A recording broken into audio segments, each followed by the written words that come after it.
So, is freelancing considered a real work experience or just a waste of time? So, hello, my name is Dipanshu. I'm a freelancer for almost 6 years now, and we will talk today: is freelancing a real work experience, or did you just waste your time? So, let me cut to the chase. Let me give you a quick answer. Yes, it is considered work experience if done right. Otherwise, you just wasted your time. So if you're like most freelancers, you simply did what you were asked and you did not do properly, and you did not participated in the company, you did not do anything, you did not meet the deadlines, you did not do anything properly, then any work you do is not considered work experience. But if you did the freelancing the proper way, you created expectations, you delivered the expectations, you set deadlines, you created contracts, you did everything which a proper freelancer should do, then yes, it is considered work experience. Many companies today value skills rather than what you actually did and all that, and the titles and everything. So they value skills. So that's why freelancing is very much considered real work experience. So let me give you pointers on why freelancing and in what cases freelancing is considered real work experience. First of all, you work with real clients, not your family members, not your friends. You work with real life clients. Either they got to you or you got to them, but you work with real life clients. Secondly, you solve real problems. You were not simply creating, you were not doing any data entry work, you were not doing any basic shit which anyone can do. You were doing marketing, or maybe you were doing something handling Facebook, Instagram, or shit like that, and then it is considered real work experience because you did something real and you solved the real problem the client was having and you were actually paid for it. Now, if you also manage time and deadlines, so as a freelancer, if you only had one client, and I mean that's your family member or your mom, your dad, or your sister, then I don't think that's, to be honest, freelancing. And you, there was no deadline, you could do the work at your own pace, you were given money but the money was not equal to the actual value, then it is not actually proper freelancing. So that does not count, to be honest. So what actually counts is you had real responsibilities, you managed deadlines, you were you were basically managing everything. Okay.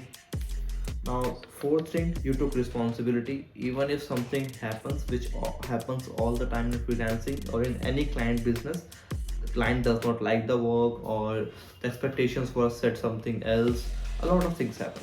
So then that means something else. Okay, then that means that it was not proper freelancing if you were not taking responsibility and you were just submitting the work without any responsibility, to be honest. So then that's not freelancing and that should not be considered work experience.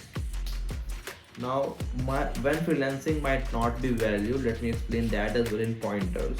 So now let's suppose you are in an interview, someone asks, or an interviewer asks, okay, you did freelancing for 3 years, what did you do? And you are like, I did this, I did some data entry work as well, I did some marketing work as well, I did some website development as well, so I did everything. That's not freelancing. You have no skills, you were basically a menial labor, you were doing everything and anything to make the ends meet. That's not true, that's not considered work experience. Okay, so if you can't explain it properly, and if you don't have any proper documentation to show for the work you did, and you don't have any contracts in place, you don't have anything, then why would anyone consider you a proper freelancer or even a proper skilled person? Basic knowledge, you know. So now I will explain how to show freelancing as a proper experience as well. So most of the people are asking me how to show, how to do this and that. So now, mention your role clearly.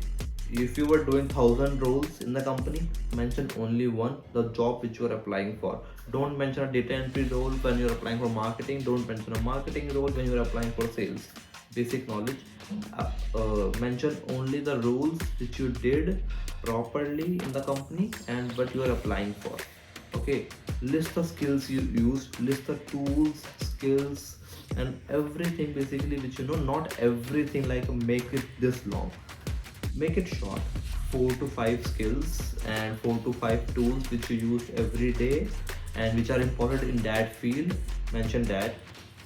Add portfolio links or client information so they can verify on their end as well that you are not lying. Okay, freelancer have the advantage because they're not registered, they are not anything, so they can lie, but that should not happen. If you are genuinely a good if you are genuinely a good freelancer, okay, sorry, if you are genuinely a good freelancer, you must have some portfolio links, something you did. Either maybe download it as a PDF and attach it in the hard copy, or share the links directly, or show it on your laptop, iPad. Do something, okay? Show them the proof. Now let me give you an example. So let's suppose you were a freelance content writer and you worked with 12 clients and you worked for 3 years. You earned some thousands, lakhs rupees and all. So obviously you will have some content which you wrote for them, right? If you are not bound by the NDA or something, or for confidentiality, then you can show those samples. You should need to take the permission from client, but if they are okay with it, then you can show it to the prospector, the person you are applying the job for, etc, etc. You can show them the samples, things like that. Okay, if you made a website, show them the website. If you did some QA work, I don't know if you know QA, but if you know did some QA work, show them the bugs, show them the results. That's it. That's basically the entire summary. Now the finally, freelancing is considered real work experience. I'm a freelancer. Uh, people take me seriously, but only if you do it right, and only if you do it the proper way. How a proper professional freelancer should be. Not like you tried it and then you want some other people to consider it as a real work experience and take you seriously. Okay, this is not how it works. So I hope the doubts were clear, and if you have any questions, just simply ask me in the comments. I will reply to them as soon as possible. Even if I don't know them, I will ask in my community of freelancers and then I will reply. Okay.